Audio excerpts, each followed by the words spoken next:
Bard on the Plains podcast with Mike McPeek. It's about stories, mine and yours.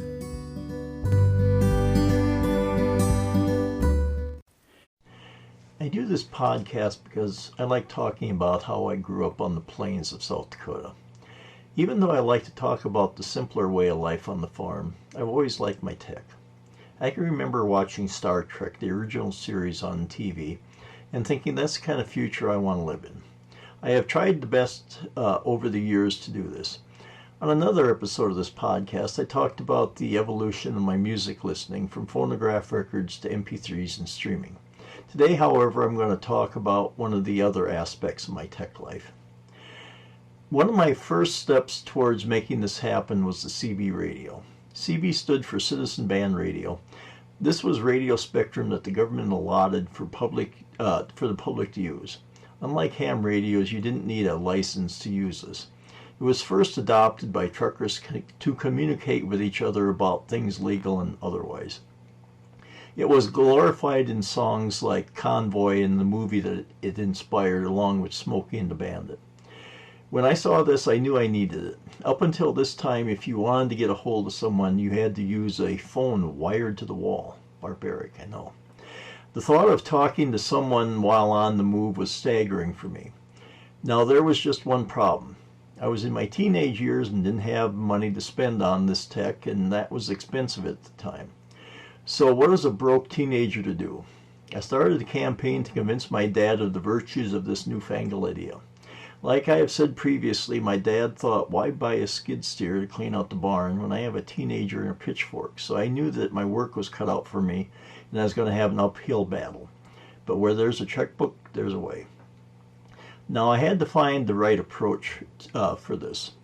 For his 60th birthday, we had bought him a pocket calculator. Nowadays they are prevalent and common, but in 1965 they were a technological miracle and rather expensive. This one cost $60 and could only add, multiply, subtract, and divide. We tried to encourage him to use it, but he said that he was used to adding numbers in his head and it just slowed him down. So I knew making the "it's going to make things easier" argument wasn't going to work.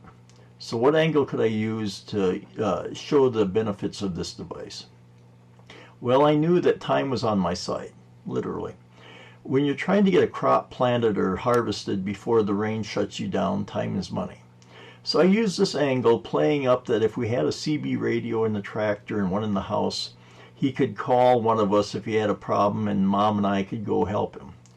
At first he was skeptical, but with the persistence and tenacity of a used car salesman, with some whining thrown in just for good measure, I was finally able to convince him to buy a mobile unit and a base station.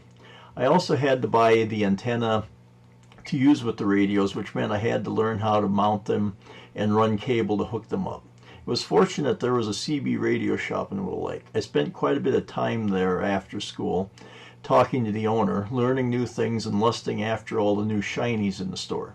Basically getting my nerd on. Originally, a person was supposed to apply for a license and receive a call sign from the FCC, but when the CB craze took off, that was abandoned. I think we had a call sign, but I can't remember what it was.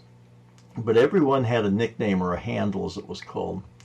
I'm not sure what Dad used it for a handle, but I recall mine quite well. It was Farmer Boy, taken from the book of the same name written by Laura Ingalls Wilder, who wrote several of her books about living in the town of DeSmet, which was only about 40 miles from the farm. It was also a reflection of my ambition to be a farmer one day.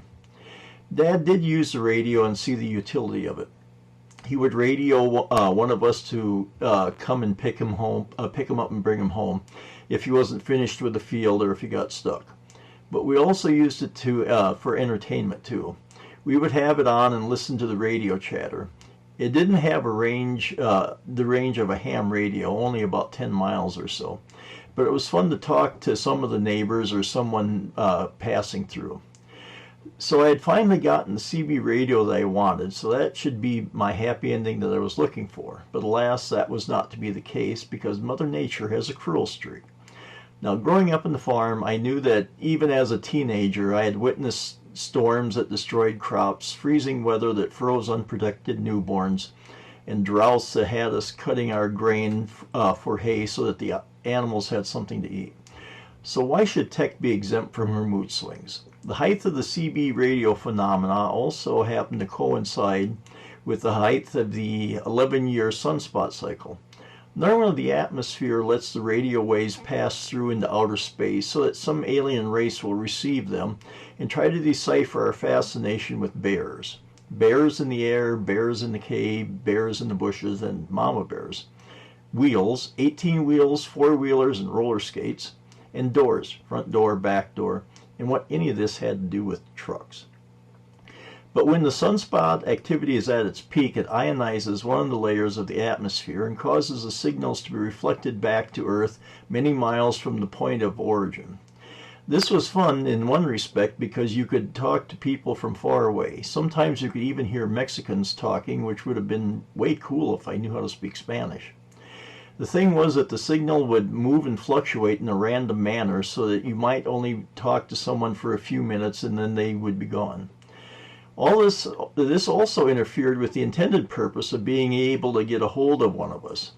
If you spent several fruitless minutes talking into the radio only to hear some guy saying something about anteaters or chicken coops but not getting a hold of anyone to come and pick you up, the radio was pretty much pointless.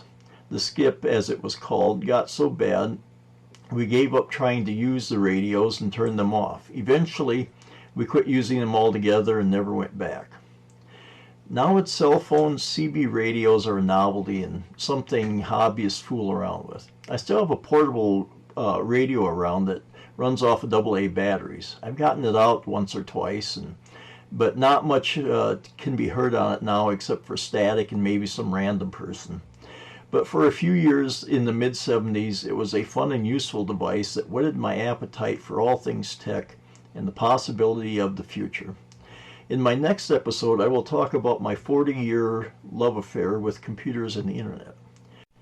To quote from the song Convoy, "Well, mercy sakes, good buddies, we're going to back on out of here, so keep the bugs off your glass and the bears off your tail. We'll catch you on the flip-flop. This year's the rubber duck on the side. We gone bye-bye."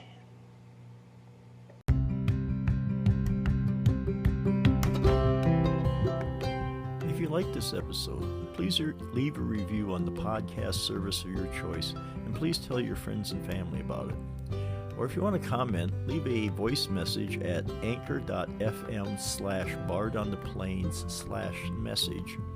And don't forget to follow me on Twitter at bardontheplains or on Facebook at facebook.com/bardontheplains.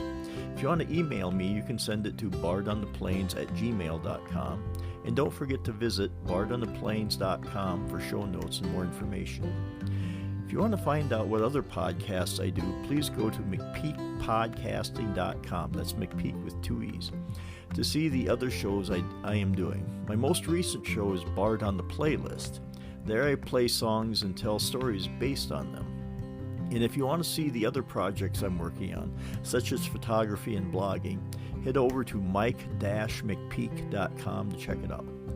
I thank you for listening and hope you have a story of your own to tell.